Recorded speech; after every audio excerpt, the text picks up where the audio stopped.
Bom, vamos começar aqui na videoaula do exemplo do exercício 9. Esse exercício 9 é um exercício muito aplicado industrialmente. Então a gente vai fazer os cálculos nele, sabendo que isso aqui é uma situação real do dia a dia de uma indústria. Então o exercício 9 fala o seguinte, pega o exercício aí para acompanhar. O estagiário foi contratado para solucionar alguns problemas de uma indústria de secagem de trigo situada em Porto Alegre. Então já temos uma informação muito importante aqui. Situada em Porto Alegre, se a gente for olhar no Google, a gente vê que Porto Alegre é uma cidade litorânea. Então a gente está próximo a nível do mar, logo a pressão que a gente vai considerar nos cálculos vai ser muito próxima a uma TM. Então a gente pode utilizar a carta psicométrica do McCabe, por exemplo. Inicialmente, ele realizou a secagem em estufa com 300 kg de trigo úmido. Essa informação também é muito importante, tá? Isso aqui é uma massa úmida, certo? A temperatura ambiente. Então, a gente viu em sala de aula que quando é um processo em batelada, a gente vai considerar que as variáveis de entrada, né, ou as variáveis iniciais desse processo vão ter o índice A para a parte do sólido. Então, a temperatura do sólido na entrada, no início, no caso aqui, vai ser 15 graus ou 59 Fahrenheit. Em 18 bandejas de 40 cm de largura por 80 cm de comprimento. A gente já pode, nesse caso, calcular a área, né? São 18 bandejas com 40 por 80 centímetros. Vai dar uma área de secagem de 5,76 metros quadrados. Para a construção de uma curva de cinética de secagem, ou seja, uma curva em que a gente vai plotar razão de umidade em função do tempo, por exemplo.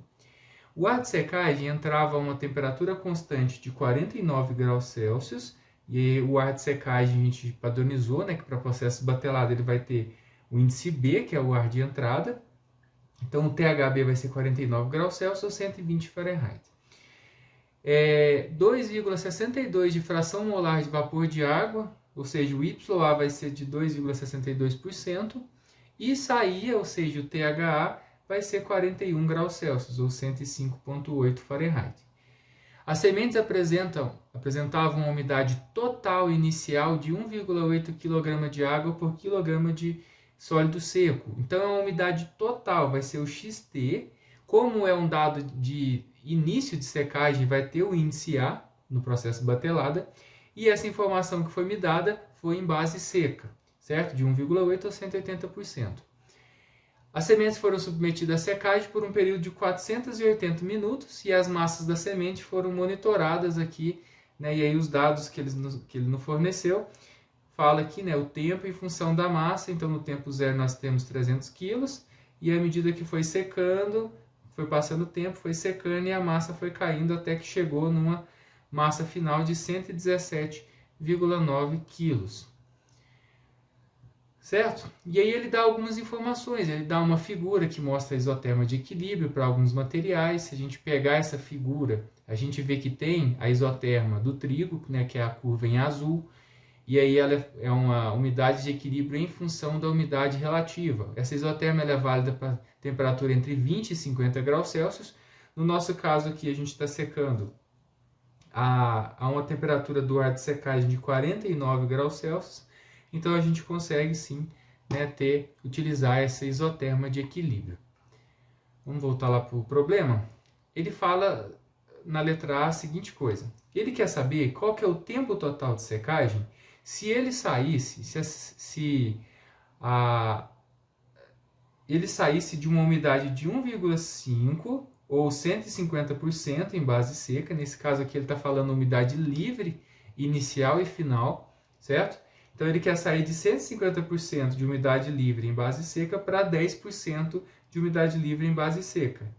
Sabendo que as bandejas são perfuradas, então eu tenho uma abertura para secar do lado de cima da bandeja e do lado de baixo da bandeja. Por isso que a área que eu vou utilizar aqui agora, eu vou multiplicar ela por 2. Então vai ser 2 vezes a área das 18 bandejas, que são de 40 por 80 centímetros, que vai dar uma área de 11,52. Ele falou para desprezar o período de taxa transiente e considerar mais de um período de taxa decrescente linear. Então, a gente vai fazer os cálculos, né? Primeiro a gente tem que começar pelo básico. Como ele deu para a gente não sabe aqui, nesse caso aqui, qual que seria, diretamente qual que seria o tempo de secagem total, olhando pela cinética de secagem, por exemplo. Porque até então a gente não tem nem a curva de cinética de secagem. Né? Então a gente vai começar passo a passo aqui. A gente vai começar primeiro encontrando informações para ajustar os dados que ele deu para a gente. Né? Aqui nesse caso ele deu para a gente a umidade total, que foi de 180%. Então primeiro a gente tem que converter essa umidade total em umidade livre. Então vamos lá.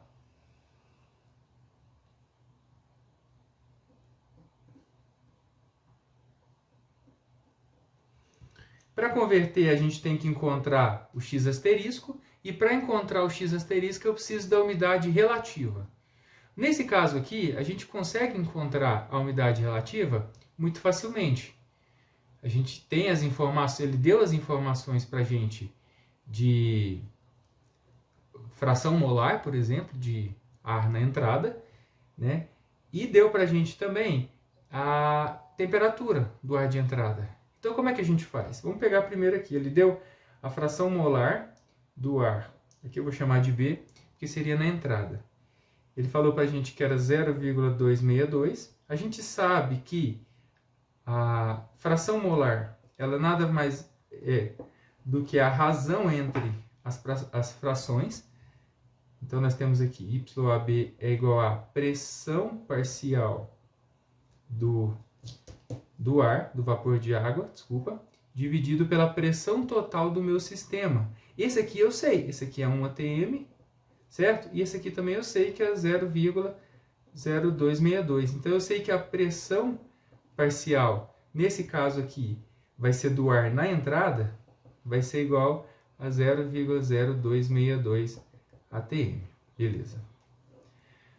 Agora, com pressão parcial, eu consigo, por exemplo, encontrar a umidade de entrada desse ar, a umidade absoluta. Vai ser MAPA sobre MB, P menos PA. Nesse caso aqui, eu já tenho a pressão parcial. E eu vou dividir pela pressão total, que é 1 atm. Não esqueçam dessa parte. Se não for 1 atm, eu tenho que colocar qual é a pressão do meu sistema, o que vai resultar em uma umidade de entrada de 0,0168.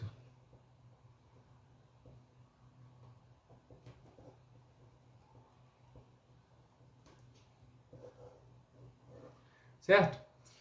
Outra informação que eu preciso agora, por exemplo, é a informação de umidade de saturação. Eu vou pegar aqui pela carta psicométrica.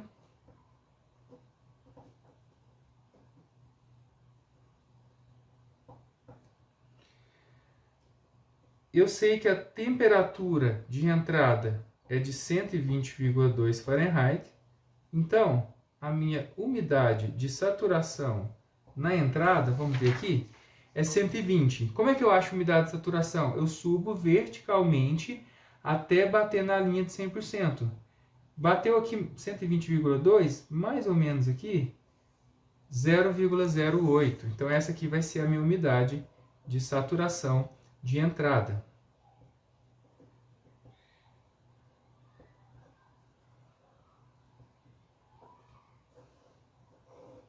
Com base nessa umidade de saturação, eu tenho condições de encontrar a pressão de saturação. Eu sei que a pressão de saturação é dada pela própria definição de umidade de saturação, certo? Vou pegar outra folha aqui. Substituindo os valores,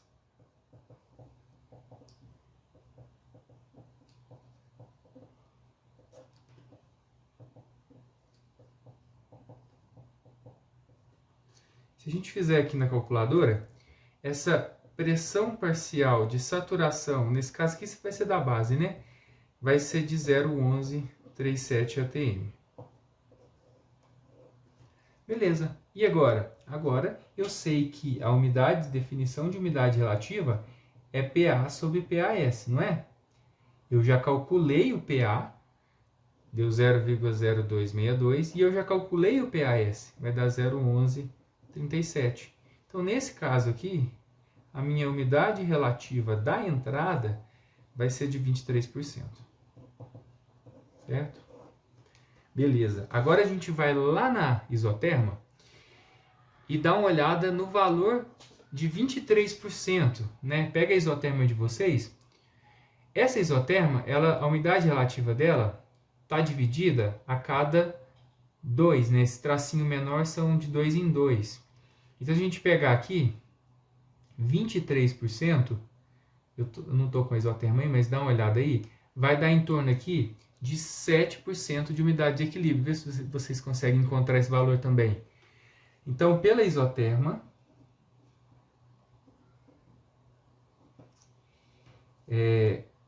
com a umidade relativa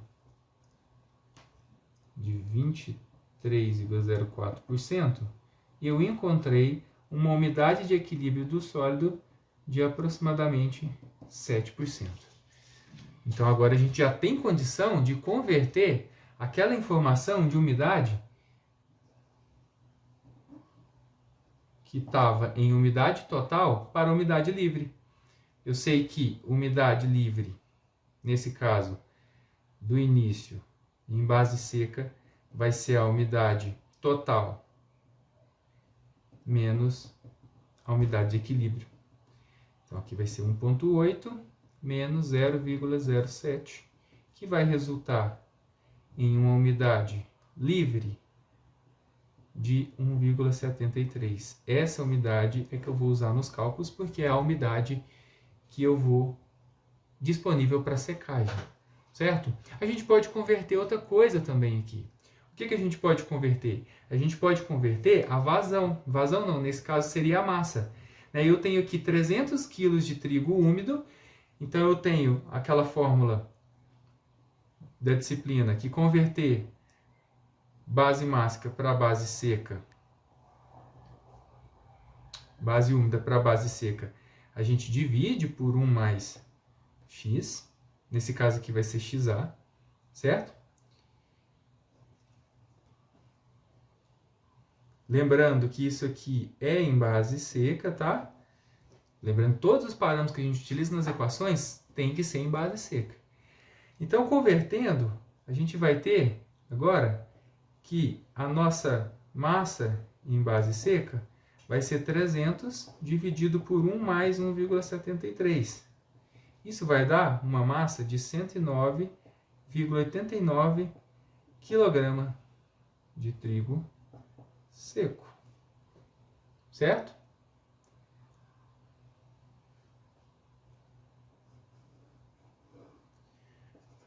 Então, daquela massa que ele mediu, ele pegou o balde lá e mediu 300 quilos, o balde não, né? A balança, mediu 300 quilos de trigo úmido. Se a gente retirar toda a água desse trigo, a gente vai ter que a massa em base seca vai ser de 109 kg de trigo.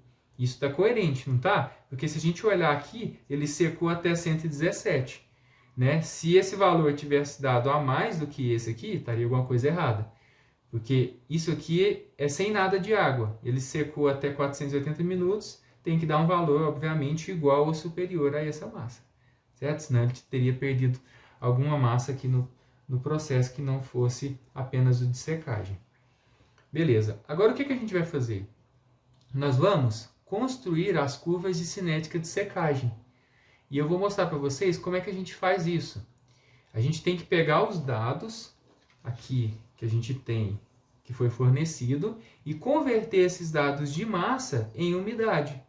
E depois a gente pode converter a umidade em taxa, e aí a gente pode plotar no Excel os gráficos de taxa e os gráficos de cinética de secagem. Então vamos construir aqui a nossa curva de cinética de secagem. O que eu posso fazer?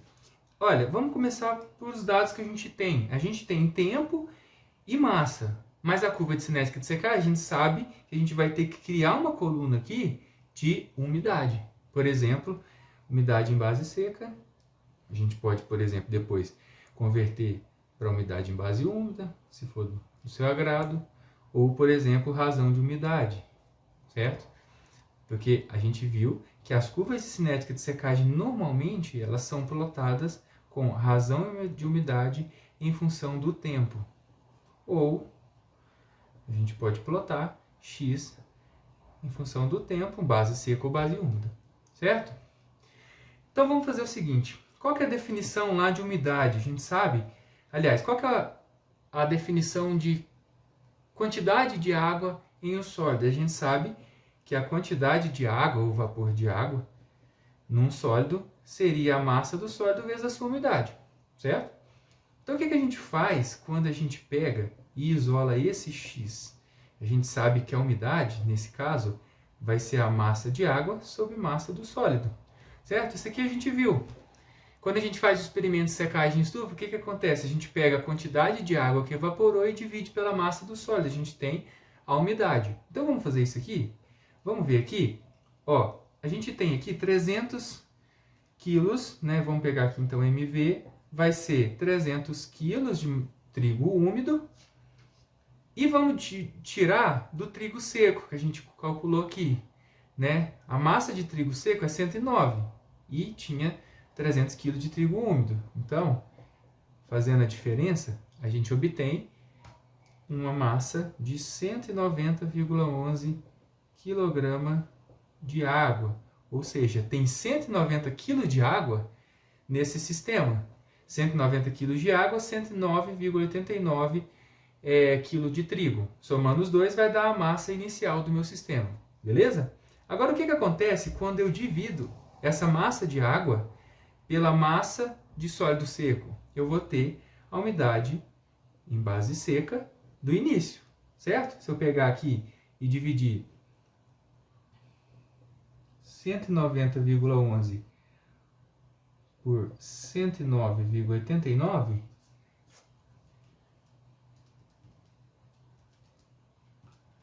obviamente, isso tem que dar quanto?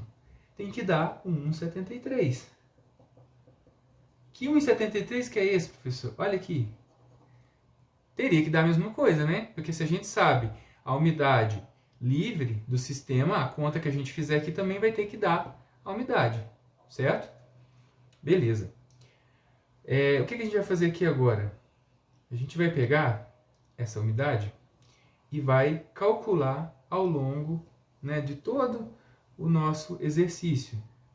Nós vamos fazer a seguinte coisa. A gente vai pegar as massas que tem no nosso, que foi fornecido, e nós vamos fazer a mesma conta para cada um deles. A gente viu que a primeira linha aqui, então, tem uma umidade em base seca de 1,73, que foi dado no problema que a gente calculou, certo?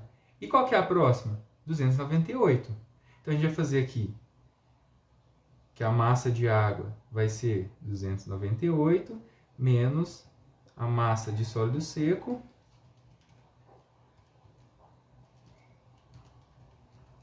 vai dar 188,11.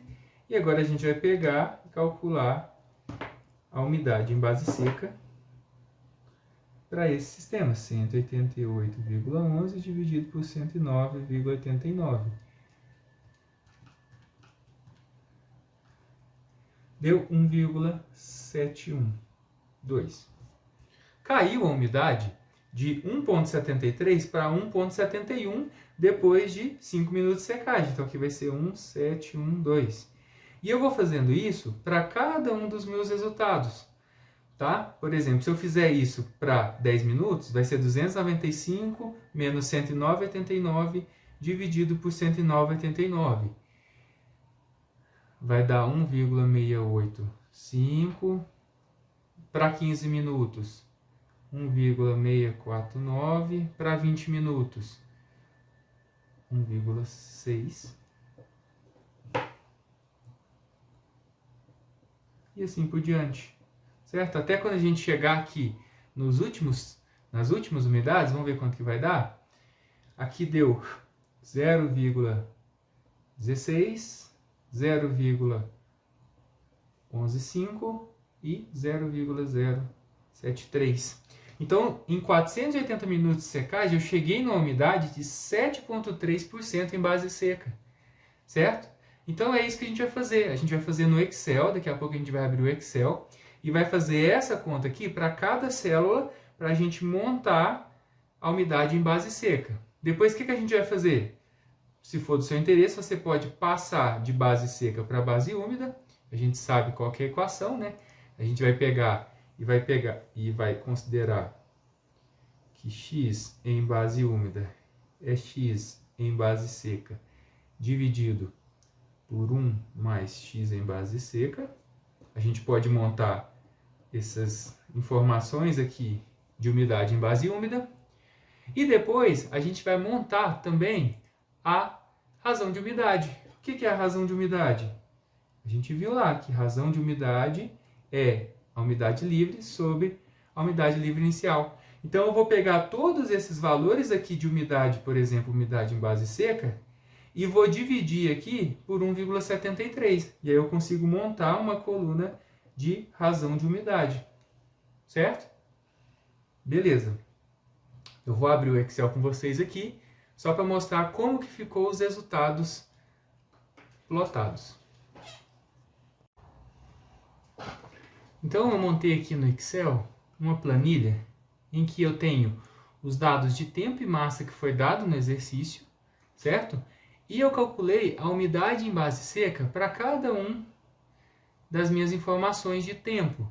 Né? A gente viu lá que a gente vai pegar a massa seca, que foi de 109,89, né? E fazer a diferença dela com a massa que eu tenho no sistema, que vai ser a massa de água, e aí eu vou dividir ela pela massa em base seca e obtenho a umidade, certo? Então eu montei toda aqui as informações. Ele seca de 7%, de 1,73 até 7%. Posso converter isso para a base úmida. Olha que interessante.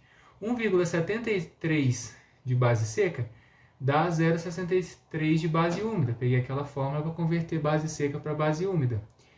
Então, eu tenho uma umidade inicial de 63% e seco até 6,8%.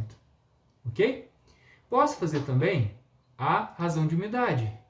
A razão de umidade aqui vai ser a umidade dividido pela umidade inicial. Então, em cada uma das células, eu peguei o valor de umidade e dividi pela umidade inicial. Então, eu vou sair de 1 e vou chegar até 0,042, certo? Eu não cheguei no zero porque eu não atingi o equilíbrio. Lembra lá no exercício que o equilíbrio era 7% em base seca? 7% em base seca, a gente está com 7,3, a gente quase secou até o equilíbrio, mas a gente ainda não chegou no zero, ok? Beleza, vamos voltar para o exercício na folha? Agora a gente pode montar também a curva de taxa de secagem. A gente sabe que a curva de taxa de secagem é taxa em função da umidade. E como que a gente calcula essa taxa? A gente viu em sala de aula que a taxa de secagem ela pode ser dada por meio da área, né? Ou por meio das massas, certo? Sendo que essa massa de cima representa a massa de vapor de água e essa daqui é a massa de sólido seco, certo? A unidade disso aqui seria, então, quilograma de vapor de água, ou de água que saiu, né? Por quilograma de sólido seco por exemplo, hora. Só que a gente sabe que o pessoal costuma cortar esses termos.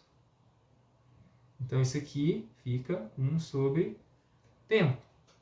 Só que no nosso exercício, a gente poderia plotar o gráfico de taxa por 1 sobre hora, ou a gente poderia calcular diretamente a taxa em termos de área. Porque no nosso caso faz sentido, porque nós estamos realizando uma secagem em bandeja com leito fixo. Então, a taxa que melhor se encaixa nesse caso aqui seria a taxa em termos de área, porque nós temos a área de secagem, né, das 18 bandejas e a gente consegue já trabalhar diretamente com essa taxa em função da área. Mas se fosse qualquer um outro processo em leito móvel, por exemplo, a gente teria que usar essa taxa em termos de massa, certo? Então, para a gente utilizar essa equação aqui, nós temos que fazer o quê? Nós temos que pegar, para cada resultado da nossa tabela, nós temos que pegar e calcular menos MS, que é 109,89, dividido pela área, certo? Qual que é a área inicial que ele pegou os resultados? 5,76. Foi esse que ele fez o experimento e pegou essas massas. E vai multiplicar pela diferença de umidade por diferença de tempo. Então, essa aqui é a nossa taxa. Que jeito que a gente vai fazer? Ora, é só a gente pegar a diferença de umidade e dividir pela diferença de tempo. Então, como é que fica a primeira taxa?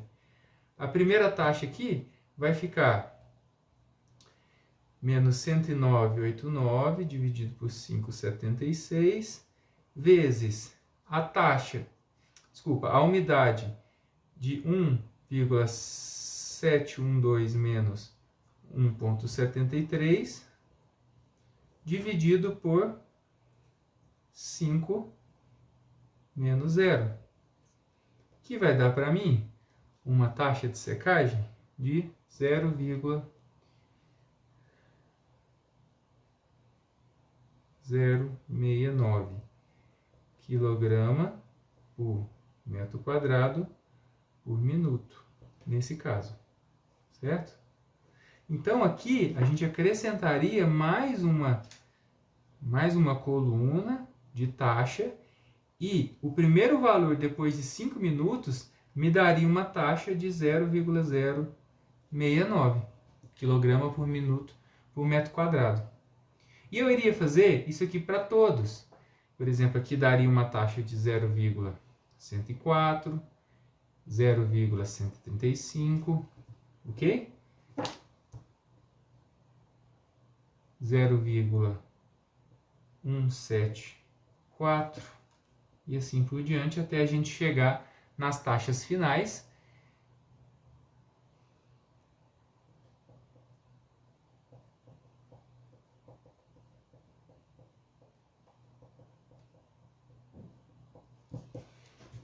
E é isso que a gente vai fazer no Excel.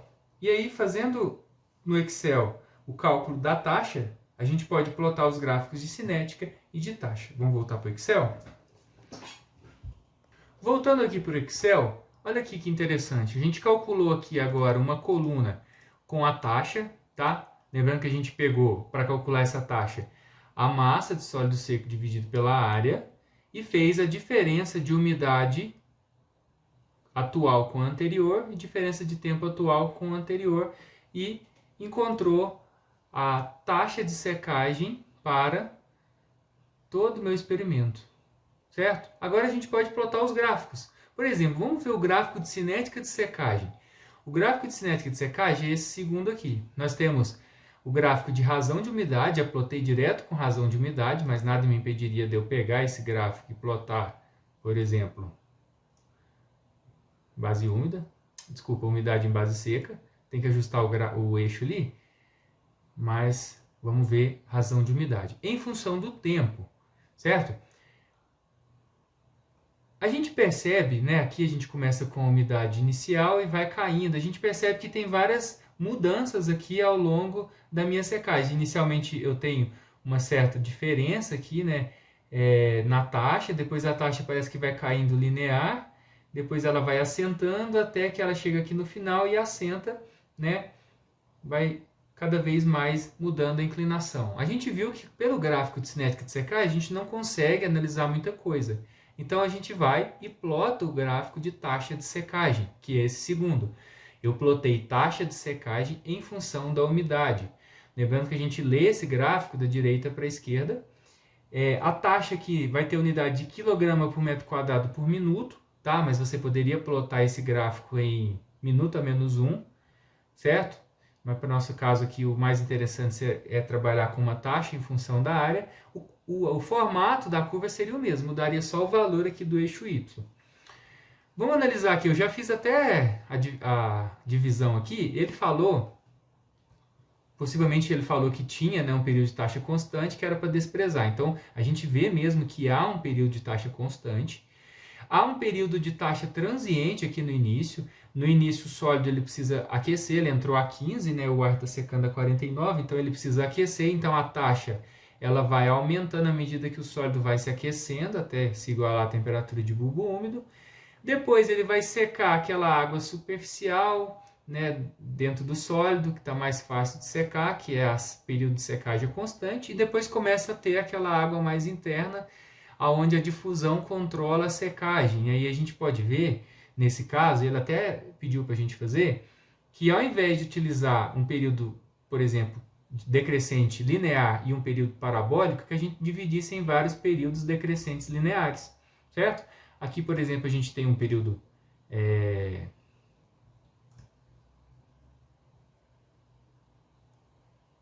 cadê? Aqui a gente tem um período decrescente linear, certo? A gente pode pegar um outro período decrescente linear desses dois intervalos com outra inclinação, tá vendo? A gente pode pegar também um terceiro período decrescente linear. E aí o R quadrado nosso, a estimativa nossa, fica muito mais fácil do que, por exemplo, pegar a equação parabólica e tentar encaixar um paraboloide nesses dados aqui, certo? Então eu já peguei aqui, já fiz até a divisão dos dados aqui para vocês, mas vocês podem fazer aí nos dados que vocês têm. Se a gente observar, esses 4 primeiros pontos são do período de taxa transiente. Então ele gastou aqui, os 4 primeiros pontos, ele gastou 15 minutos para adaptar as condições operacionais do meu processo até chegar no período de taxa constante. O período de taxa constante, ele vai aqui mais ou menos, né, até nesse ponto aqui com a umidade próxima de 1. Se a gente pegar aqui, a umidade próxima de 1 seria o ponto aqui de 85 minutos. Então, esse período de 20 a 85 minutos seria o período que ele teve a secagem em taxa constante. Depois ele começou a cair, entrou no período de taxa decrescente linear, primeiro período de taxa decrescente linear, até aqui em torno de 0,5. Então ele saiu aqui de 90 até 0,5 de umidade, 170 minutos, tendo o primeiro período de taxa decrescente linear. Depois ele saiu de 0,5, foi para 0,38, então ele saiu de 180 para 0,38, certo? Desculpa, de 180 até 230, e depois aqui no final de 0,38 até o último ponto, que seria o terceiro período de taxa decrescente linear.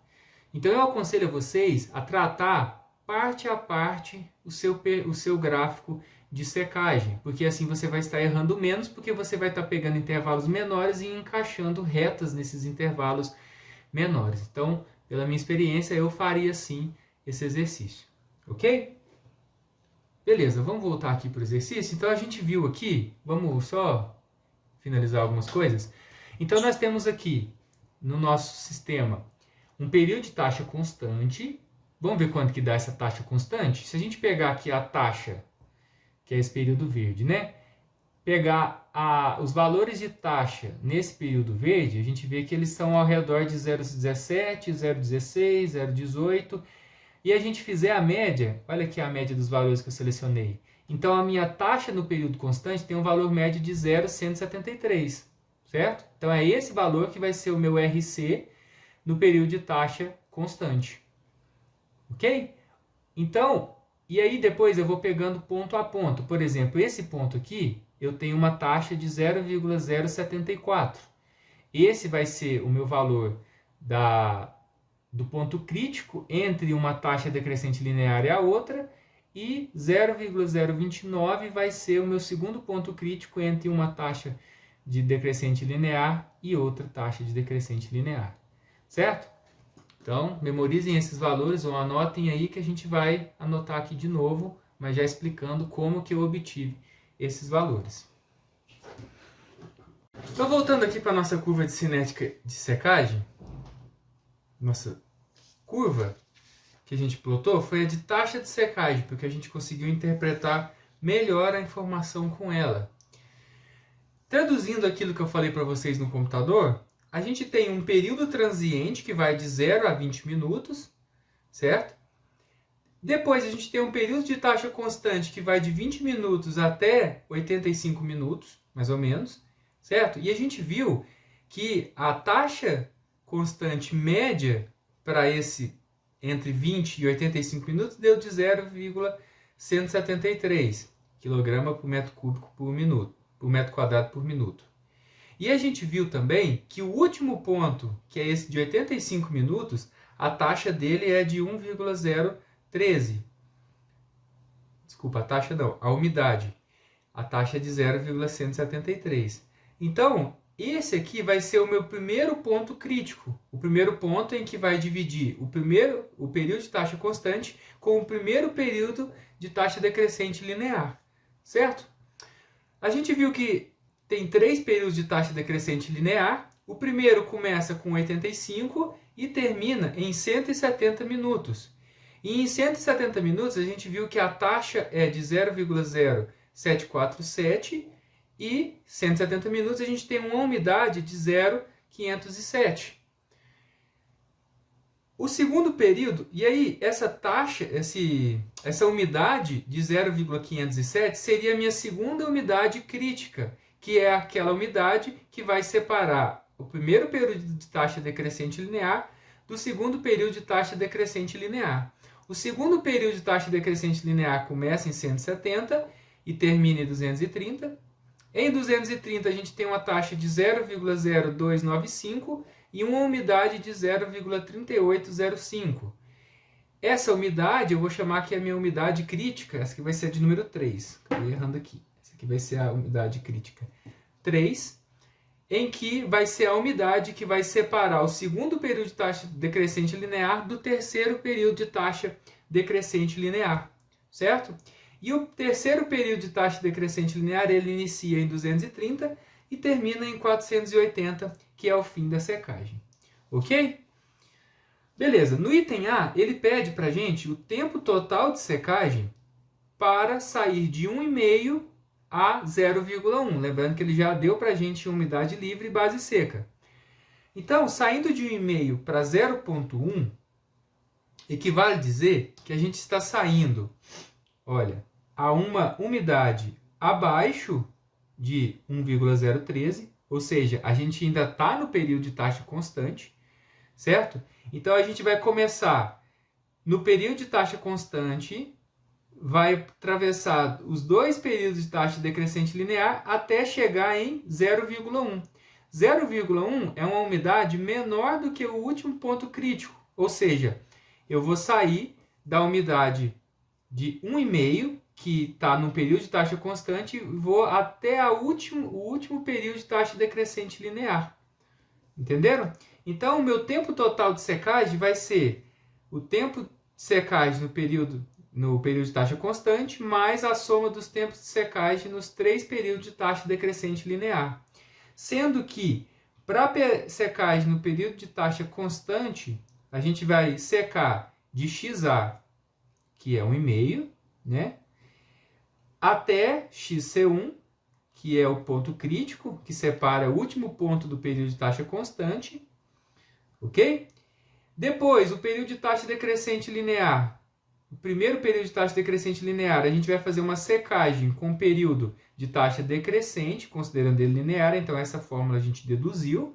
Só que agora a gente vai secar de XC1 até XC2, certo? É como se a gente estivesse secando do início ao fim do período de taxa decrescente linear, o primeiro período de taxa decrescente linear. Então vai ser de XC1 a XC2, RC1 a RC2, certo? O tempo de secagem no segundo período de taxa decrescente linear, eu vou secar de X2 até X3, certo? Então vai ser XC2 menos X3, RC2 até R3. E o terceiro período de taxa decrescente linear, eu vou secar agora de X3 até XB. XB é quanto? 0,1. Ok? E vou fazer o RC3 até o RB. Esse valor eu ainda não tenho. Mas se, por exemplo, eu olhar lá na nossa curva de cinética,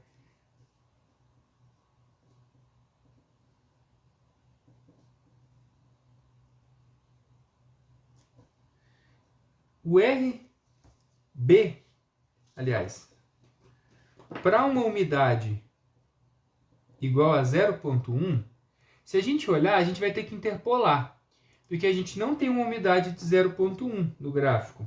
A gente tem a umidade de 0,11 e 0,07. Então, a gente sabe que para a umidade de 0,1148, a gente tem uma taxa de 0,1029. A gente quer saber para uma umidade de 0,1 e sabemos que para uma umidade de 0,0729 a gente tem uma taxa de 0,0679. Desculpa, gente, acabei errando aqui. A taxa em si não é essa. A taxa aqui é 200. Eu acabei pegando umidade em base úmida. Acabei não olhando o eixo aqui. Mas a taxa para a gente aqui vai ser 0,0217 e 0,02. Interpolando,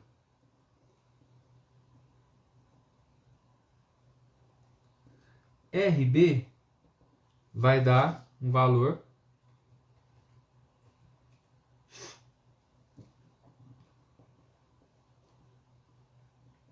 de 211 quilograma metro quadrado minuto, certo? Então o RB é esse valor, que vai ser o último período de taxa decrescente, onde eu vou fazer o tempo de secagem de XC3 até XB e RC3 até RB. Ok? Então é isso, pessoal. Não tem muito erro aqui. Eu vou explicar novamente no gráfico, mas é só a gente substituir os valores e fazer esta conta.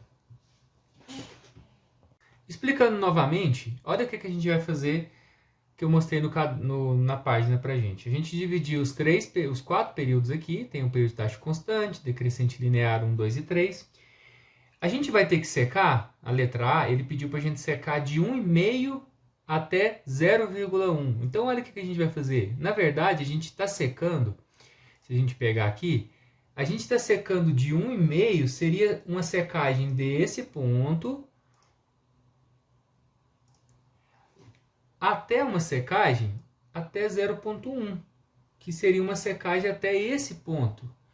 Então o que eu vou fazer? Eu vou ter que secar de 1,5 num período de taxa constante até 1,013.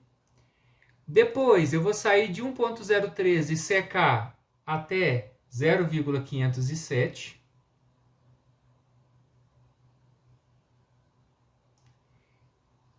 Depois, eu vou secar até 0,38, desse ponto até 0,38, e depois eu vou secar de 0,38 até 0,1, certo? Então é esse caminho que eu vou ter que fazer. Por isso que o tempo total de secagem meu vai ser o tempo no período de taxa constante, né, do valor de 1,5 até o primeiro ponto crítico, que é 1,013. Depois vai ser a soma do primeiro período de taxa decrescente linear, que é de 1,013 até 0,507, que é o segundo ponto crítico, XC2. Depois eu vou secar de 0,507 até 0,38, que seria o terceiro ponto crítico. E depois de 0,38 até 0,1. Então vai ser a soma do tempo constante mais os 3 tempos decrescentes lineares, que é a fórmula que eu mostrei para vocês. Ficou um pouco bagunçado ali, né? Mas pausar o vídeo e olhar direitinho a fórmula, vocês entendem. A gente interpolou e a gente viu que a taxa de secagem em 0,1 é 0,0211, né? Então, a gente tem todas as informações para calcular. Eu vou montar as equações e eu volto com vocês com o resultado. Pessoal, então olha aqui. Eu peguei a equação do tempo total, que foi a soma do tempo constante com os 3 tempos de taxa decrescente, e joguei os valores. Como aqui tudo ms sobre a tem em todas as equações, eu pus em evidência Então aqui vai ser ms sobre a área, lembrando que aqui a área é 11,52, porque ele falou no início do enunciado que seria a secagem dos dois lados. Então a gente já calculou que é uma secagem 2 vezes a área que ele disponibilizou para a gente, certo? Não podemos esquecer disso. Então nós temos aqui, primeiro, a equação do período de taxa constante, que seria a secagem de 1,5 até 1,013. Depois, o primeiro período de taxa decrescente, que seria a secagem de 1,013 a 0,507. Depois, de 507 a 0,38 e de 0,38 a 0,1, certo? Fazendo as contas, a gente chega nessa equação aqui, em que nós temos esse primeiro número aqui, seria o tempo taxa constante, esse aqui, o primeiro período de taxa decrescente linear, o segundo período de taxa decrescente linear e o terceiro período de taxa decrescente linear. Olha que interessante, a gente pode ver que quando ele sai de 1,5 e vai para 1,013, ele gasta o quê? 2 minutos para fazer essa secagem. Quando ele sai de 1,013 e vai para 0,507, ele já gasta 4 minutos. Tá vendo que o tempo ele vai aumentando, só que olha que discrepância esse último tempo. Quando eu saio de 0,38 e vou para 0,1, eu estou reduzindo muito pouco, né? Eu estou reduzindo aí aproximadamente 0,28 de umidade. E eu gastei 11 minutos para fazer essa secagem, certo? Então, na verdade, 11 minutos não. Quando eu multiplicar isso aqui, que vai me dar o tempo. Mas eu estou com uma proporção muito maior no período de taxa decrescente linear 3. Então, é isso que a gente vê na vida real. O período de taxa de secagem constante, ele é muito rápido. Tá vendo que eu sequei aqui de 1,5 a 1, ou seja, 50% eu sequei e gastei 2,81, que multiplicando por esse termo aqui vai me dar o tempo. Então, é muito rápido.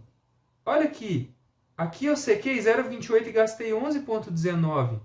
Então, a secagem no período de taxa decrescente, ela é lenta. Por quê? Porque a taxa vai caindo ao longo do tempo, ao longo da... À medida que eu vou perdendo umidade, eu vou arrancando menos água ali do meu objeto. Vai ficando mais difícil a secagem, certo? Então a gente gasta mais tempo no período de taxa difusivo do que no período de taxa constante. E no final a gente chega num valor de aproximadamente 200 minutos para alcançar essa secagem. Isso considerando aqui que a gente está secando dos dois lados da bandeja. A gente ainda dobrou a área de secagem. E ainda assim vai gastar 200 minutos para secar. Certo? Letra B. Na letra B, ele pede para a gente fazer a regressão. Pega aí o exercício com vocês, vamos ler a letra B. Ele pede para a gente avaliar na letra B qual modelo cinético melhor se ajusta ao experimento realizado, se é o de Newton, se é o de Henderson e Pabst ou de Wang e Singh. Então, na letra B, ele quer que a gente ajuste os modelos às curvas de cinética. O que a gente vai fazer? Vamos pegar os 3 modelos. Por exemplo, o modelo de Newton. O modelo de Newton, ele é razão de umidade exponencial de menos kT. O modelo de Henderson e Pabst, ele é razão de umidade A exponencial de menos kT. E o modelo de Wang e Singh, a razão de umidade é 1 mais A elevado a T mais B T ao quadrado. O que eu vou fazer aqui? Eu tenho que linearizar esses modelos, porque senão eu não consigo fazer um ajuste. Ou eu faço uma regressão não linear, no software estatística, por exemplo, ou eu faço uma regressão linear utilizando a calculadora ou o Excel. Como é que eu linearizo?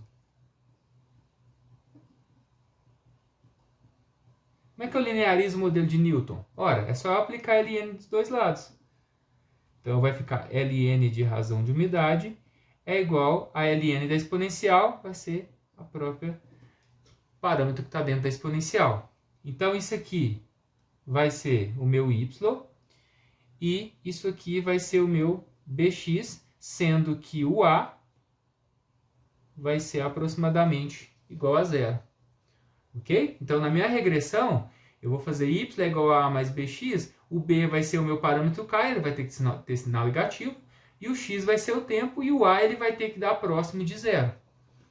Vamos linearizar o modelo de Henderson e Pabst? Mesma coisa, eu vou aplicar o ln, vai ficar aqui ln da razão de umidade é igual a ln de A. ln de um produto é a soma dos ln's, certo? Então, aqui vai ser ln de A mais ln da exponencial. Então, vai ser, mais não, né? Vai ser menos kt. E, então, aqui vai ser o meu y, aqui vai ser o meu A, e aqui vai ser o meu bx, da minha regressão. E, por último, como é que eu faço essa linearização? Na verdade, a gente não precisa linearizar esse modelo. A gente pode aplicar lá no Excel, tem como a gente encontrar uma equação de segundo grau. Se a gente falar, por exemplo, vamos fazer aqui, que a razão de umidade menos 1 é o nosso parâmetro y, eu vou ter aqui AT mais BT ao quadrado, ou seja, BX mais CX ao quadrado, sendo que, nesse caso aqui, o Azinho vai ser igual a zero. Não confunda esse Azinho com esse e esse Bzinho com esse não, tá? Acabei chamando igual aqui, mas isso aqui são os parâmetros da minha regressão, certo? E esses aqui são os parâmetros do meu modelo. Eu vou fazer isso no Excel. Vou montar os gráficos, depois a gente decide aqui qual que é o melhor deles. Beleza, vindo aqui no Excel, o que eu fiz? O primeiro parâmetro meu é o parâmetro de Newton. Lá eu tenho que ln de razão de umidade é igual a menos kT. Então, o que eu vou plotar? Eu vou plotar aqui o ln da razão de umidade em função do tempo. E isso que eu plotar, depois eu vou ajustar, fazer uma regressão linear e vou obter os parâmetros B e o Azinho do meu processo, do meu sistema. Certo? Então, eu vou plotar aqui tempo, que é x, né? Em função do ln da razão de umidade.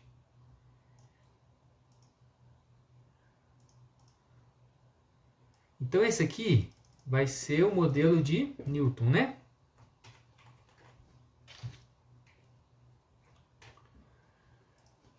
Eu venho aqui e crio uma linha de tendência. Nesse caso, vai ser linear e ponho para exibir o r quadrado e a equação no gráfico. Para eu melhorar essa linha de tendência, eu posso ainda obrigar ela a passar no ponto zero. Ou seja, tá vendo que o A meu tem que dar zero, porque no parâmetro de Newton não tem A, né? Que a gente linearizou, o A tem que ser igual a zero. Aqui ele está muito baixo, mas eu vou obrigar ele a passar pelo zero. Obrigando ele a passar pelo zero, eu chego nessa equação. Então, no modelo de Newton, a gente tem que o parâmetro B é menos 0,0064, que é o próprio parâmetro K da minha equação de Newton. E o r quadrado deu de 0,988. Vamos deixar essa equação aqui, esse gráfico aqui, vamos fazer outro. O outro que eu vou fazer é quase igual a esse de Newton, vai ser o de Henderson e Pabst, que a gente linearizou. Então, vai ser ln de razão de umidade em função do tempo, mesma coisa. Vou pegar aqui o tempo, o ln da razão de umidade e vou adicionar um gráfico de dispersão.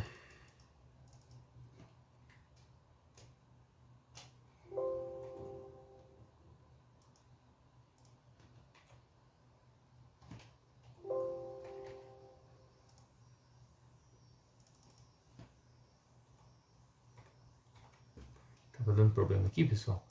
Ó, vai ser esse gráfico. Eu venho novamente, adiciono uma linha de tendência e agora eu não preciso de definir a interseção dele no ponto 0, 0.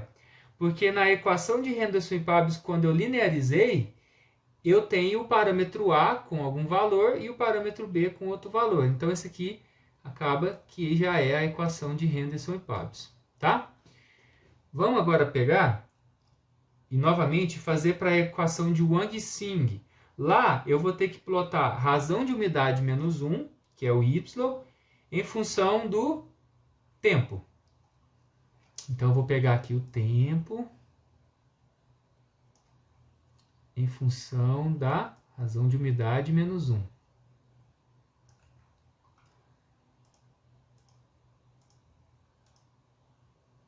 Isso. Aqui agora, o Wang-Sing, eu vou adicionar uma linha de tendência, só que agora ela não vai ser linear, porque a gente vai ter que fazer um ajuste parabólico. Vai ser uma equação polinomial de segunda ordem, certo? Sendo que eu vou ter que definir, tá, o meu azinho lá é igual a zero, né? Da equação, eu vou definir que essa linha minha de tendência, ela passe pelo ponto 0, 0. Certo? Então, agora aqui ficou razão de umidade, que é o y, é igual a um parâmetro b vezes o tempo ao quadrado, mais um parâmetro a vezes o tempo. Beleza, deu um r quadrado de 0,984. Pessoal, anotem essas equações e os r quadrado e vamos voltar para o caderno. Passando aqueles resultados que a gente obteve no Excel para a folha, a gente obtém aqui, né, a primeira equação de Newton, y é igual a menos 0,064x. Logo, a gente constata, comparando as equações, que o meu k é igual a 0,0064. Então, a minha equação fica que a razão de umidade é exponencial de menos 0,064t. Beleza? Então, essa é a equação que vai me dar a razão de umidade em função do tempo. Para a equação de Henderson e Pabst, a gente tem aqui, comparando as equações, né? Então eu tenho aqui que o meu A vai ser o ln de A, então vai ser a exponencial, que vai dar 1,005. E o meu B vai ser o próprio K da equação, que é 0,064. Cheguei nesta equação aqui. A equação de Wang-Sing é a mesma coisa. Se eu comparar aqui, o meu parâmetro B vai ser o que multiplica o tempo, né? Então, vai ser 0,0052. E o meu parâmetro... o parâmetro A, né? E o meu parâmetro B, que multiplica o tempo ao quadrado, vai ser 7 vezes 10 a menos 6.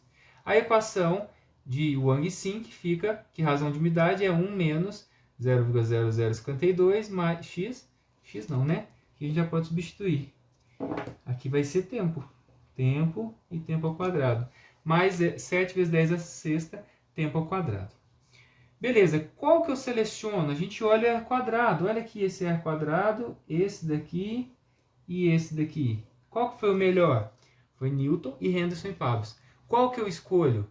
Normalmente a gente escolhe o modelo que tem menos parâmetros. Por quê? Porque se eu tenho um R quadrado bom com o modelo de Newton, para que eu vou inserir um parâmetro a mais para obter quase o mesmo R quadrado? Entenderam? Então o melhor modelo aqui foi o modelo de Newton. Certo? Eu vou escolher o modelo de Newton para representar os meus dados experimentais. Então, o modelo de Newton, melhor modelo escolhido. Ok?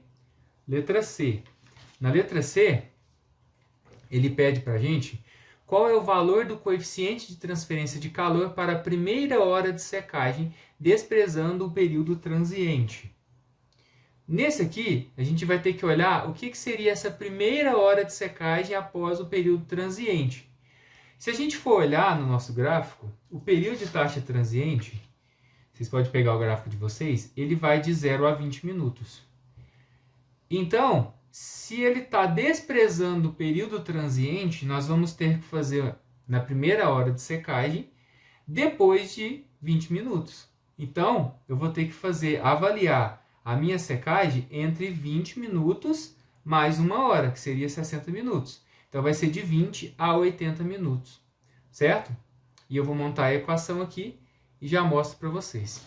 Então, eu escrevi aqui, após o período de taxa transiente, ou seja, há um tempo maior do que 20 minutos, para a primeira hora de secagem, depois desses 20 minutos, que seria mais 60 minutos, ou seja, de 20 a 80 minutos de secagem, Qual que é o RC médio? O RC médio, se a gente pegar lá e fazer a média, vai dar 0,173. A gente fez isso, né? Então, o RC vai ser 0,73. Ele quer saber qual que é o coeficiente de convectivo de transferência de calor do nosso sistema. Então, se a gente pegar aqui a equação da taxa, a gente tem que a taxa de secagem no período de taxa constante, que é esse período de 20 a 80 minutos, é igual ao coeficiente convectivo de transferência de calor sobre a área, vezes a temperatura do ar menos a temperatura da superfície do sólido. Só que a gente viu na teoria em sala de aula que a temperatura do ar é a temperatura do ar de entrada e a temperatura do sólido, na superfície do sólido, ele se comporta como um bulbo úmido.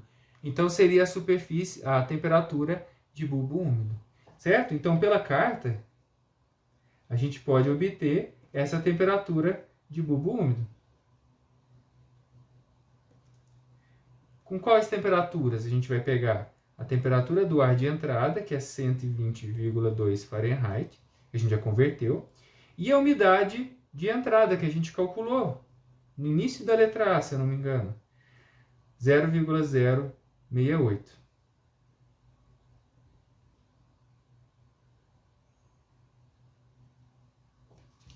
Com base nesses dois valores, a gente pega a carta psicométrica, 120 e 0,0168, então seria mais ou menos aqui, né?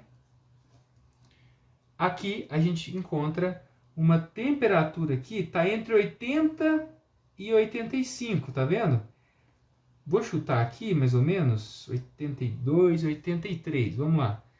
Temperatura de 83 Fahrenheit. Convertendo isso para graus Celsius, vai dar 28,33 graus Celsius, certo? Vamos converter aqui também a nossa taxa. Ele pediu, na verdade, vamos deixar a taxa com esse valor e a gente calcula com ela no final, certo? Ou a gente pode converter aqui já. A nossa taxa, se eu pegar esse valor e dividir ela para dar quilograma por segundo por metro quadrado, eu gosto de deixar tudo em SI, porque ele pediu aqui o RC em watt por metro quadrado Kelvin. Certo? Então, para essa unidade já sair em watt, eu vou transformar essa taxa aqui. Desculpa, não é essa não. Essa taxa de transferência de calor, não, o coeficiente convectivo de transferência de calor é watt por metro quadrado Kelvin. Eu vou transformar a taxa em unidades SI, para depois que eu calcular esse coeficiente convectivo, já sair já em watts, certo? Então, aqui o que eu vou fazer? Eu vou pegar esse valor aqui e dividir por 60. 0,00288 kg por segundo metro quadrado, ok? Então já vamos montar. O RC vai ser esse valor que a gente converteu. O HY é o que eu quero calcular. Qual que é a área? A área que eu vou utilizar aqui vai ser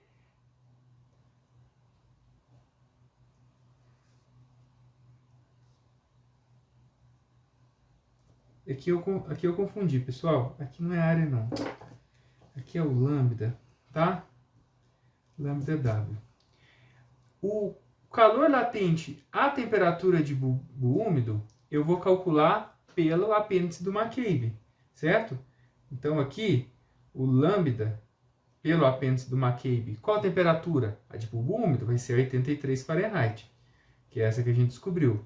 Se eu olhar lá pelo apêndice do McCabe,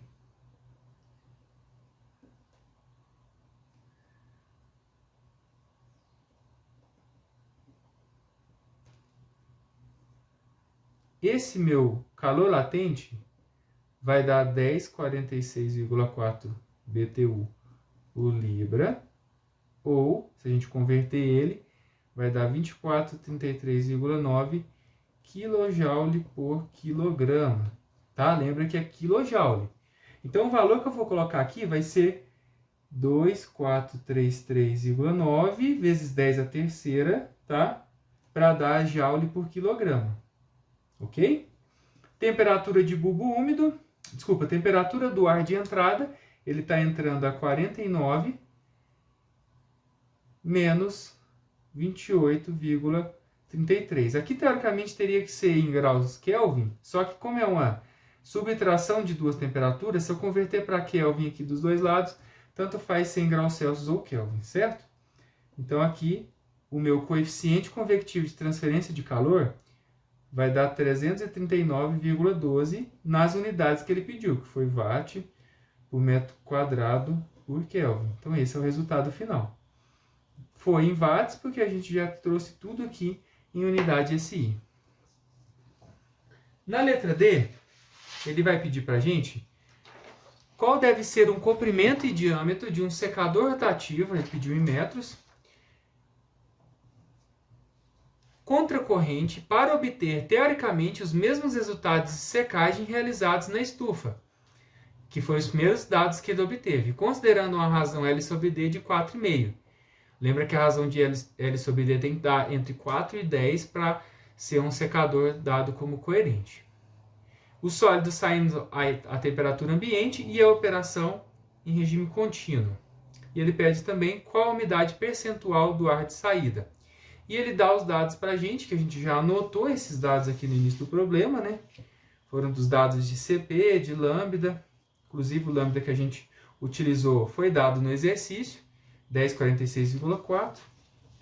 E a gente vai usar agora esses dados para dimensionar um secador rotativo, contínuo, contracorrente, para poder fazer a mesma operação que o secador em bandeja que ele utilizou, que tinha 18 bandejas, fez durante o experimento, certo? Então, a gente tem que olhar para os resultados que ele obteve da bandeja e fazer o projeto de secador em cima desses dados aqui. Só que na bandeja era batelada e agora a gente vai ter que fazer um projeto de um secador contínuo, certo? Eu vou pausar aqui, botar algumas informações e depois a gente volta. Pessoal, então, na letra D, ele pede para calcular o diâmetro e o comprimento do secador. Ele deu para a gente que a razão L sobre D era 4,5. Então, a gente tem que buscar as outras informações na condição que ele fez no secador de bandejas. Qual que seria? Esse secador é um secador contracorrente, certo? Então, a gente tem que pegar o secador rotativo e já pôr as variáveis do secador contracorrente nele. Então, vamos lá. Qual que é a umidade de entrada desse sólido? A umidade de entrada do sólido é a umidade inicial do secador de bandeja, então é 1,73. Então, o meu XA vai ser 1,73. Qual que é a umidade final desse secador, do secador de bandejas? 0,073. Então, a umidade de saída do meu secador rotativo tem que ser 0,073. Entenderam? Qual que é a vazão de processamento de sólido desse secador? Eu sei que ele processou 300 kg de material úmido, que a gente encontrou aqui depois, que deu 109,89 kg de trigo seco, e ele gastou 480 minutos para secar 300 kg de trigo, ou 109,89. Então, a vazão de sólido vai ser nada mais do que 109,89 pelo tempo. Então, vai dar 0,22 kg por minuto, ou 13,74 kg por hora. Então, esse secador rotativo, para ter a mesma eficiência de secagem dessas bandejas, ele tem que secar 13,74 kg de trigo seco por hora. Tá? Esse aqui já está em base seca. Qual que é a equação do projeto? A equação do projeto é essa daqui. Lembra que essa equação de projeto é para o secador rotativo, tá? Se fosse outro secador, você tem que pegar as outras equações dos outros secadores. Se for um spray dryer, a gente viu na disciplina as equações de projeto para spray dryer. O cálculo do comprimento do secador, porque uma vez que eu obtenho o comprimento, eu posso calcular o diâmetro, certo? E vice-versa. Vai ser igual ao calor transferido, lembrando que o comprimento é em pé, o calor transferido em BTU por hora, dividido pelo diâmetro, que é em pé, e o fluxo de ar, que é libra por hora pé quadrado, e o ΔT por média logarítmica, que é em graus Fahrenheit. O que eu não tenho dessa equação? Ora, muita coisa, né? Eu não tenho L Mas eu sei, por exemplo, que o L é igual a 4,5 vezes o D. Ou ao contrário, eu posso falar que o D é igual a L sobre 4,5. Beleza? Então o L e o D eu consigo amarrar um no outro. Eu não tenho fluxo de ar. E o ΔT por média logarítmica, a gente vai ver se vai ter todas as informações para calcular ele, mas a gente ainda não tem que calcular. Como é que eu faço quando eu não sei, por exemplo, o calor? O calor também não sei, né? Eu aplico o balanço entálpico. E aí a gente pode utilizar o balanço entálpico utilizando o coeficiente global volumétrico de troca térmica, ou, como é mais fácil, a gente utilizar o método do calor líquido. A gente considera o nosso secador adiabático e fala que todo o calor transferido para o sólido foi para aquecer o sólido da temperatura de entrada até a de saída, aquecer a água que está no sólido da temperatura de entrada até a temperatura de vaporização, que nesse caso aqui a gente viu que é a própria temperatura de bulbo úmido. Depois, aquecer a água, depois vaporizar a água para secagem, para sair da umidade de entrada até a umidade de saída. Depois, aquecer a água que ficou no sólido da temperatura de bulbo úmido, né? Até a temperatura de saída, nesse sólido. E depois, aquecer a água que evaporou, que foi a diferença de umidade, da temperatura de bulbo úmido até a temperatura de saída do ar, que é a THA. Entenderam? A gente vai substituir os valores nessa equação e calcular, nesse caso aqui, o valor do calor que a gente quer para a equação de projeto. Ok? Então vamos lá. Eu já peguei aqui para vocês, vamos colocar aqui QT sobre a vazão que a gente calculou, 13,74 kg, tá? Por hora. CPS eu tenho? Não tenho, vamos colocar ele aqui. Qual que é a temperatura de entrada? Ele falou que o sólido ele sai a temperatura ambiente. E a gente viu no enunciado que o sólido entra a temperatura ambiente. Então a temperatura de entrada do sólido vai ser igual à temperatura de saída do sólido. Lembra que alguns secadores a gente utilizava esse artifício? A gente entrava com o sólido a temperatura ambiente, realizava todo o processo de secagem e lá no meio do secador, lá na parte final do secador, a gente passava um ar frio para retirar o calor desse sólido. Às vezes o sólido ele tem um teor de óleo e se ele sair quente ele entra em combustão. Então a gente pode resfriar esse sólido dentro do secador e sair ele com a temperatura ambiente para não ter problema de entrar em combustão. Então o enunciado falou que o sólido entra a temperatura ambiente e que ele sai a temperatura ambiente também. Então temperatura de entrada e temperatura de saída vão ser as duas 15 graus Celsius. Certo? Então, esse valor do CP do sólido, eu nem preciso correr atrás dele, porque esse termo já vai ser igual a zero. Todo o calor que o sólido ganha, ele já deixa lá para o sistema e sai a temperatura ambiente. A umidade de entrada é 1,73. O CP do líquido, e aí eu já tive aqui a proatividade de já converter todos os CPs do enunciado, certo?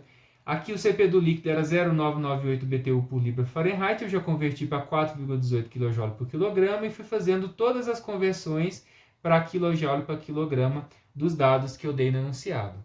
Certo? Então vai ser primeiro o CP do líquido, né, que é 4,18, vezes a temperatura de bulbo úmido, a gente calculou ela. Onde a gente calculou? Foi aqui, né? Na letra C. 83 Fahrenheit ou 28,33. Vai ser 28,33 menos 15, que é a temperatura de entrada, mais a diferença de umidade, que é a umidade de entrada, 1,73, e a de saída, 0,073, vezes o lambda, que eu já converti aqui em kJ por quilograma, e a gente até utilizou no capítulo anterior.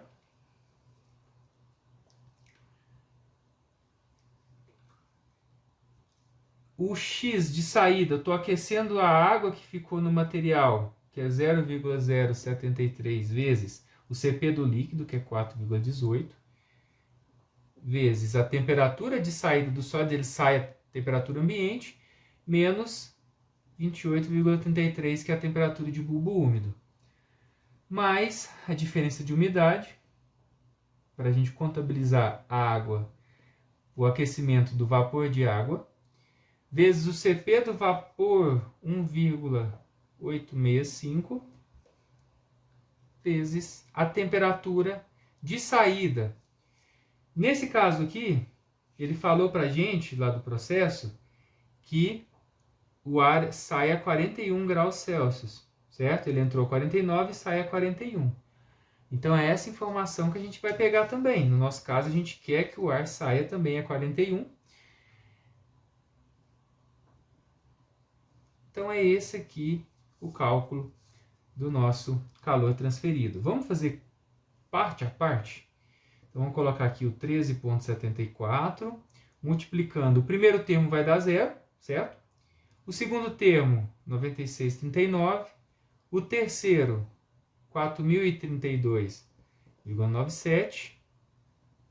O quarto e o quinto termo.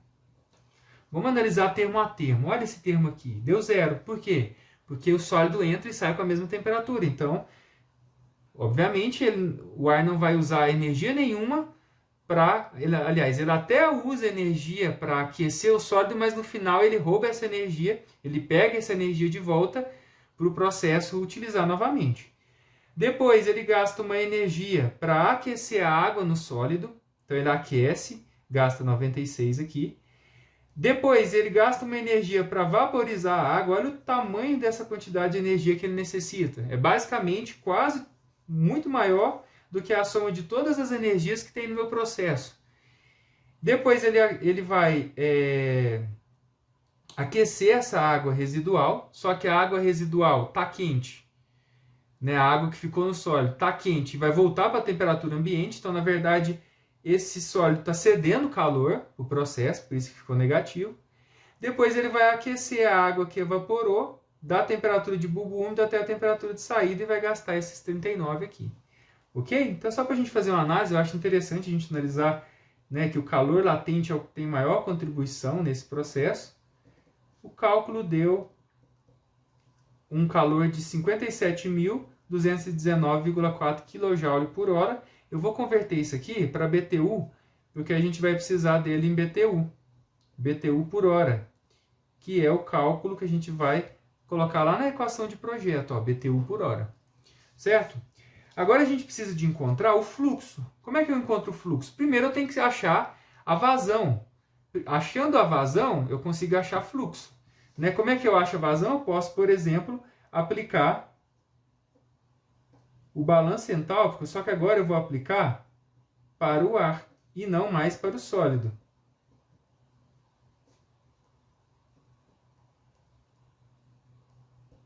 Aqui seria para o sólido, né? E aqui agora vai ser para o ar. E eu pego a equação do balanço entálpico, que é aquela simplesmente que a gente vai entrar com ar a uma certa umidade e vai aquecer ele da temperatura de entrada à temperatura de saída, considerando o secador contra corrente. Vamos olhar agora os dados que ele deu para a gente. A gente precisa primeiro aqui dessa equação encontrar, a gente tem a umidade de entrada, temperatura do ar de entrada e saída nós não temos o calor úmido. O calor úmido, ele vai ser o CPB mais o CPA vezes a umidade de entrada. O CPB, ele deu para a gente 1,015 e o CPA é 1,87. Então vai ser 1,015 mais 1,87 vezes a umidade de entrada. Onde é que a gente calculou? Lá no início do exercício, ó. Deu 0,0168. Isso aqui vai dar 1,046 kJ por quilograma Kelvin. Jogando na equação, a gente já sabe o calor transferido, que foi 57.000, considerando o sistema diabático.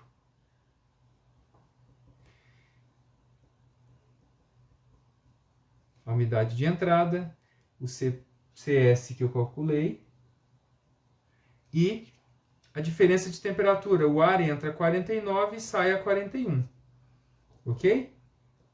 A nossa vazão de ar aqui, então, vai dar 6.724,9 kg por hora, ou, vou converter, 14.825,8 libra por hora. Por que eu converti?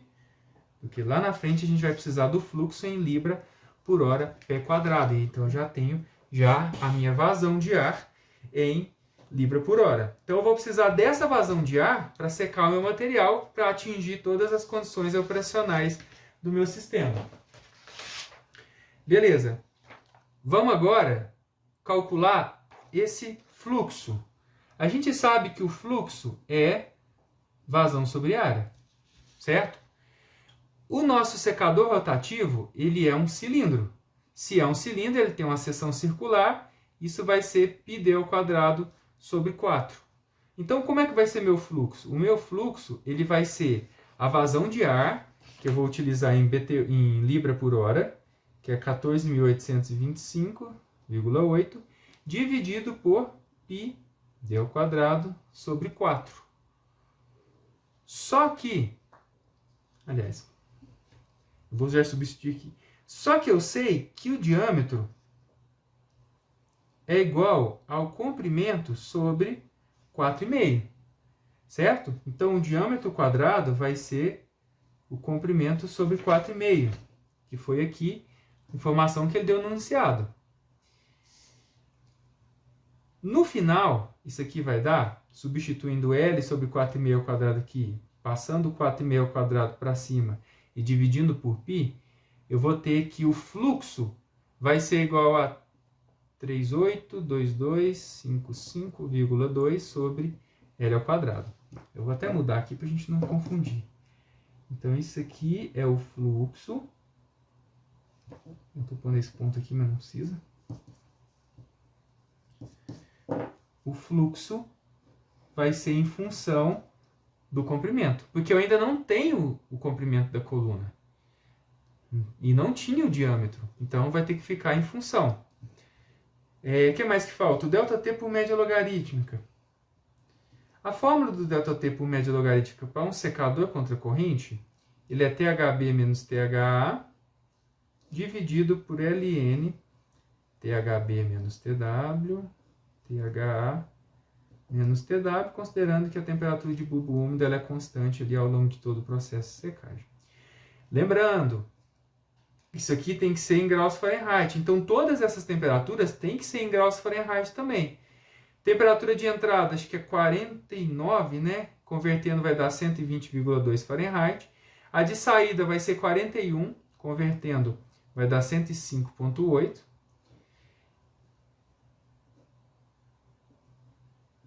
E a temperatura de bulbo úmido, convertendo para Fahrenheit, vai ser 83.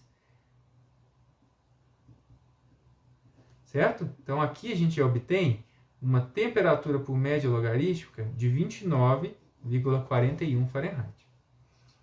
Vamos agora, então, voltar aqui para o nosso cálculo da equação de projeto. Agora a gente já tem tudo. Calculamos o Q, o G, o ΔT. Vamos voltar aqui para a equação. Então, o meu comprimento de secador vai ser o QT, que foi 54.000.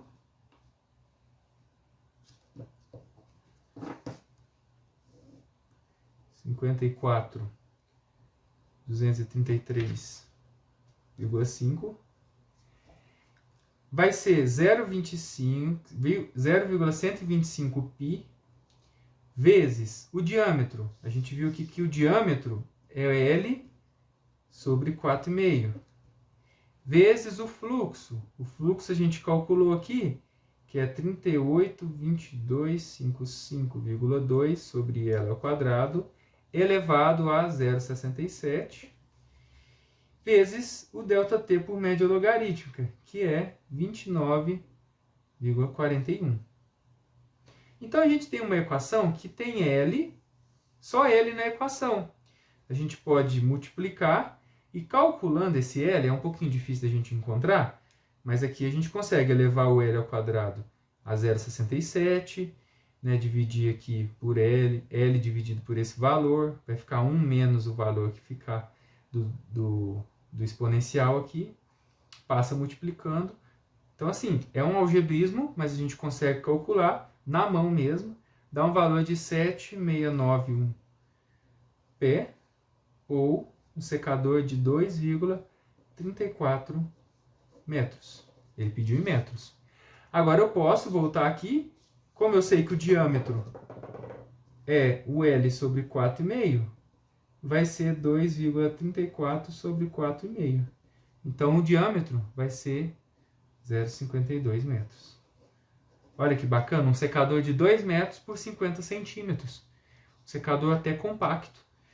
A gente vai precisar de construir um secador de 2,34 metros de comprimento, 0,52 centímetros de diâmetro, trabalhar com uma vazão de 13,74 kg de trigo seco por hora. Tá? Você pode converter essa vazão para quilo de trigo úmido, se você preferir. Né? Seria o equivalente de pegar 300 e dividir 480 vezes 60. Ou seja, 37,5 kg de trigo úmido por hora. E uma vazão de ar, vazão de ar de 6.724 kg por hora. E aí você consegue, por meio desse secador rotativo, obter os mesmos resultados desse secador batelado aqui de bandeja, que ele utilizou 18 bandejas para chegar nesse resultado. Ok? Então, da letra D, ainda falta, ele pediu para a gente, a umidade de saída do ar. Essa é muito fácil, né? Então, a umidade de saída do ar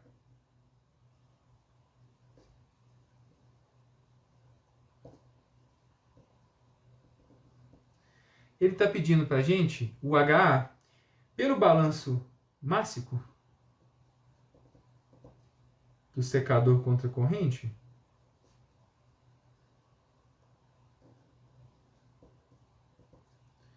A gente tem que a umidade do ar de saída vai ser a umidade do ar de entrada mais ms, xa menos xb, sobre mg.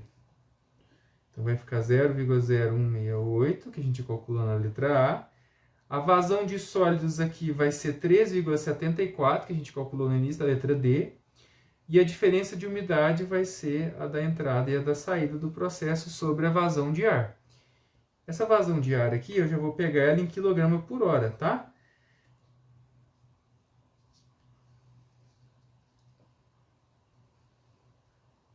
Para bater aqui com 13,74 também, que é quilograma por hora. Isso. Então, a umidade de saída vai dar 0,0202 libra de vapor de água por libra de ar seco. A gente pode ver também qual que é a porcentagem. Pela carta,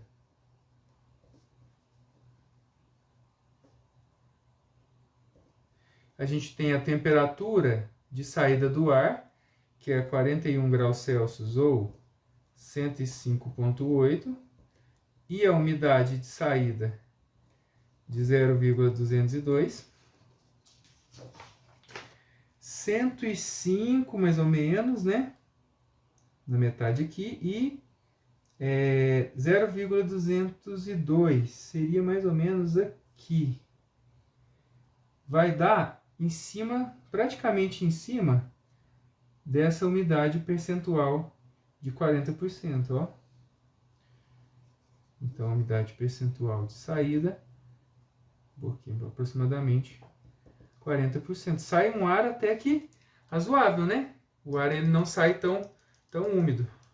Ainda assim, daria para usar esse ar de secagem. Vamos agora para a letra D. Não, desculpa, para a letra E. A letra E pede para a gente a seguinte informação. De acordo com o modelo de batch, que é um modelo em que a gente calcula a atividade de água, os parâmetros obtidos por Clemente e colaboradores em 2018, em qual tempo de secagem, ele quer o tempo em minutos, em estufa, o estagiário deveria ter parado a secagem para obter um trigo com mínima atividade de oxidação de lipídios e baixo crescimento de micro-organismos. Então, se a gente pegar aquela tabela nossa que a gente viu em sala de aula e olhar aonde tem a mínima atividade de água, aliás, onde tem atividade de água para menor oxidação de lipídios e baixo crescimento de micro-organismos, a gente vai ver que vai dar em torno aqui de uma atividade de água de 0,35, certo?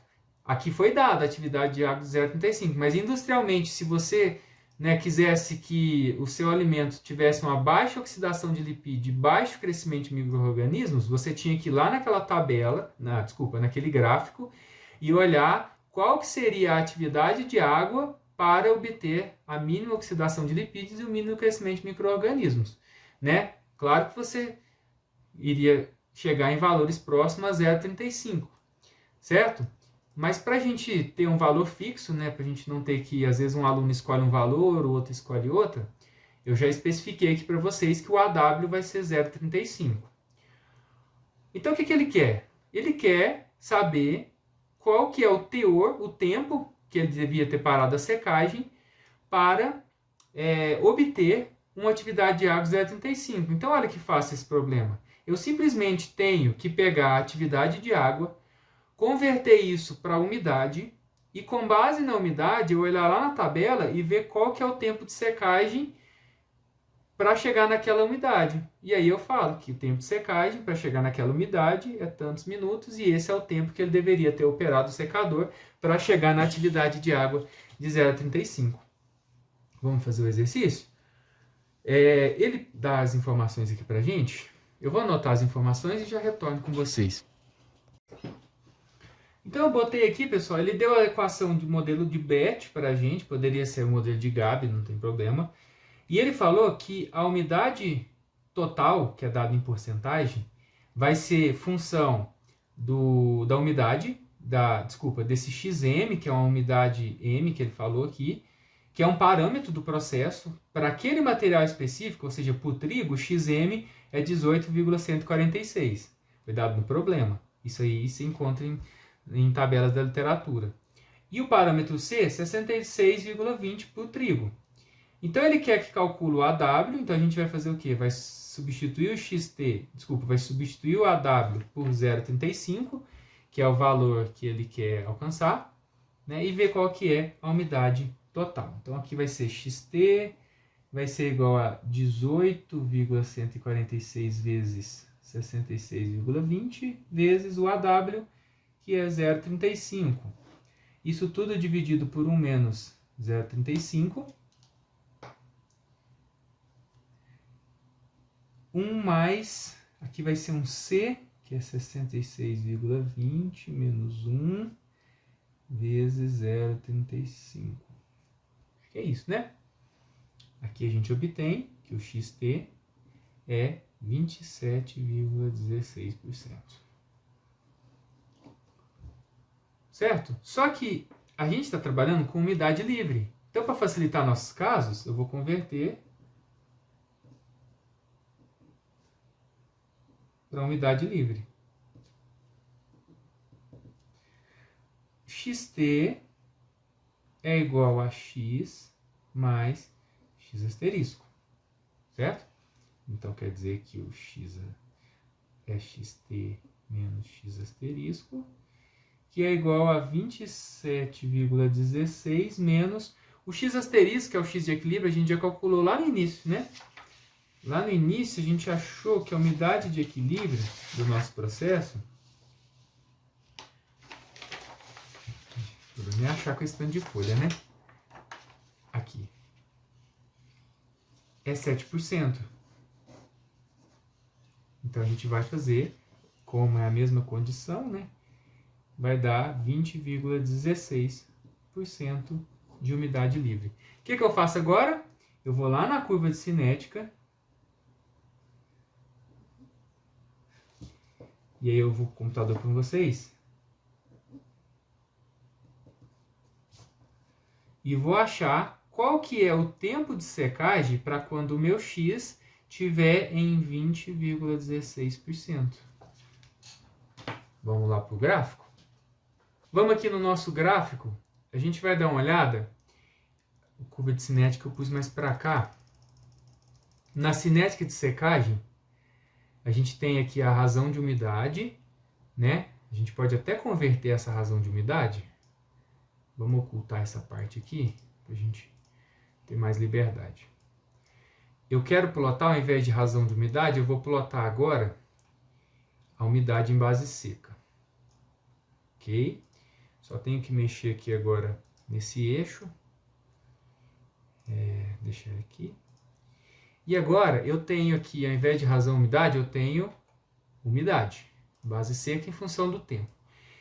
Como eu encontrei que para atividade de água eu tinha que chegar em 0,35 e eu converti 0,35 para umidade, eu encontrei que ele tem que secar até 20%, 20,16%, 0,2, né? Então a gente tem que chegar aqui em um valor, por exemplo, esse daqui, 20,57%.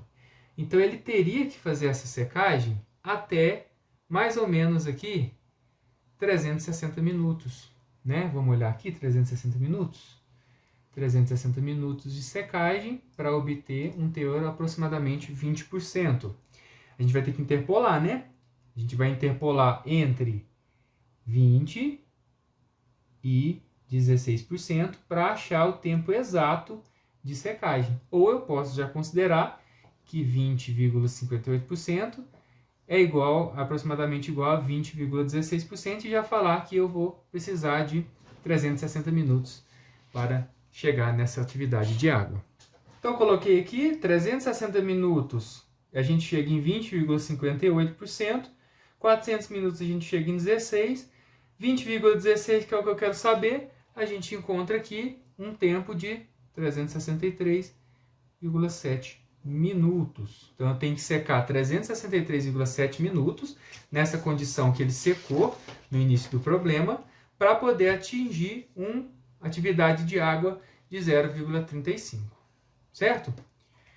E vamos agora para a letra F, que ele fala que sabe-se que alternativamente, ao invés do estagiário monitorar a massa total do solo ao longo do tempo, se ele tivesse retirado pequenas amostras ao longo do tempo e mensurado seus teores de umidade, ele obteria também a cinética de secagem do trigo, certo? Então, alternativamente, ao invés do estagiário ter retirado de tempo em tempo a massa e pesado esse sistema, ele poderia ter pegado uma amostra do sistema ali das partes do material que eu estou secando e feito o teor de umidade e no final ele teria dados de tempo em função da umidade e a gente conseguiria fazer o exercício da mesma maneira.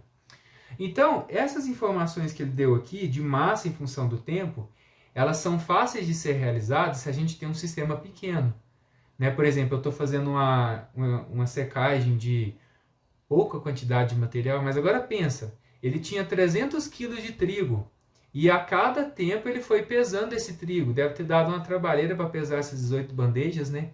Então, ao invés dele ter feito o experimento pesando o material de tempo em tempo, ele poderia ter ido lá, pegado uma amostra desse material e feito de tempo em tempo e feito o teste de umidade. É uma outra alternativa, que para ele eu acho que seria mais viável, porque trabalhar com 300 kg de material é trabalhoso. Em laboratório, a gente não faz isso, porque em laboratório a gente trabalha com uma quantidade pequena de material. Dá para a gente pesar de tempo em tempo, então, nesse caso, experimentos em pequena escala já é mais viável a gente pesar esse material. Beleza. Esclarecido? Então ele fala o seguinte, essa medida do teor de umidade poderia ter sido realizada por meio de uma balança determinadora de umidade ou de uma secagem em estufa, entre outros métodos térmicos ou não térmicos que conseguem determinar a umidade em sólidos. Dessa forma, ele pede que explique o processo passo a passo de determinação de umidade por meio da técnica de secagem em estufa. Pessoal, essa balança determinadora de umidade, ela é um equipamento que você coloca uma certa quantidade de material dentro dela, E aí tampa o equipamento e ele vai fazer o quê? É como se fosse uma balança e um aquecedor e ele vai vaporizar toda a água desse material e vai pegar ali e determinar a umidade desse material. Então é um método muito mais rápido. Essa balança determinador de umidade, em poucos minutos, ali você consegue obter o teor de umidade desse material. E aí seria muito mais fácil para ele fazer esse teste. Ele pegava o material, levava para a balança determinador de umidade e aí registrava qual que era a umidade naquele determinado tempo de coleta da amostra. O outro método que ele está falando é a secagem em estufa. E eu expliquei para vocês em sala de aula e eu botei essa letra F porque eu gostaria que isso ficasse bem claro para vocês. A secagem em estufa é um método que a gente faz, né, e ele tem um procedimento aí da ABNT de realizar o teor de umidade dos materiais. Se for um material alimentício, a gente faz... normalmente tem algumas normas para determinados materiais que pede uma estufa a vácuo. Se não for materiais alimentícios, a gente pode fazer a pressão ambiente, não tem problema. Mas como é que é esse procedimento? O procedimento é o seguinte, eu vou pegar, né, na letra F aqui, eu vou pegar uma amostra e vou pesar o cadinho, por exemplo, eu vou pegar uma placa de Petri ou um cadinho, eu vou pesar o cadinho vazio, né? Sei lá, o cadinho deu 30 gramas. Eu vou adicionar o meu material lá dentro, uma amostra que eu recolhi do meu processo. Então, essa amostra seria partículas com umidade, junto delas. Sei lá, 10 gramas de amostra. Normalmente, a gente pega uma quantidade de amostra que seja representativa do processo. Se você pegar, sei lá, um grãozinho de soja e falar que aquele grãozinho de soja representa todo o volume de soja que você tem no processo, às vezes está errando muito.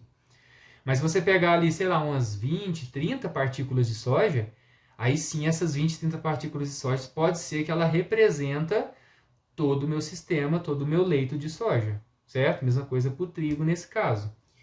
Então o meu sistema, depois eu vou ter um cadinho cheio de partículas aqui, com a quantidade significativa, tá? Não precisa ser muito também, que vai pesar 40 gramas, por exemplo. Eu pego isso aqui, coloco numa estufa, tá? A 105 graus Celsius por 24 horas. Ou se for aqui, então, nesse caso, na pressão atmosférica. Se for uma estufa a vácuo, eu vou colocar, por exemplo, no laboratório lá a gente tem uma estufa a vácuo, que a pressão que ela alcança, agora eu não vou lembrar de cor, mas vamos supor aqui que é 0,1 atm de vácuo que ela consegue. Né? A gente põe a 70 graus por 24 horas, certo? Porque 70 graus a gente consegue vaporizar a água porque ela está a vácuo. Enfim, normalmente o que mais utiliza é a pressão ambiente, 105 graus Celsius por 24 horas. No final, depois de 24 horas, eu vou pesar a minha placa de Petri, o meu cadinho com as partículas. Agora, com 24 horas de secagem a 105 graus Celsius, a gente consegue retirar toda a água da amostra. Agora pode ser, então, que pesou 34 gramas esse meu sistema. A diferença de massa aqui vai ser de água evaporada. É a quantidade de água que eu tinha na minha amostra. E como é que eu calculo o teor de água desse meu material? Eu pego a quantidade de água, por exemplo, se eu quiser uma umidade em base úmida, eu pego 6 gramas de água e divido pela minha quantidade de amostra inicial, que vai dar 60%. Ok? Isso porque eu estou dividindo por uma quantidade de sólidos juntamente com seu teor de umidade. E se eu quiser um teor em base seca? Eu vou pegar esses 6 gramas de água e vou dividir pela massa seca aqui do final, que foi quanto? 30 gramas não é a massa da placa de Petri? Então vai ser 30 menos... Desculpa. Vou fazer aqui. 34 menos 30, que vai ser igual a 4 gramas de sólido seco. Então, eu vou dividir 6 gramas pela massa de sólido seco no final, que vai dar 1,5 ou 150% em base seca. Normalmente a gente representa assim, porcentagem em base úmida e porcentagem em base seca. Certo? Então esse é o teste da secagem em estufa, passo a passo. Bem simples, você só tem que olhar se você está fazendo uma secagem à pressão ambiente, então é 105 graus Celsius por 24 horas, ou uma secagem a vácuo, 70 graus Celsius por 24 horas. Certo? Então é isso. Bons estudos a todos. Grande abraço.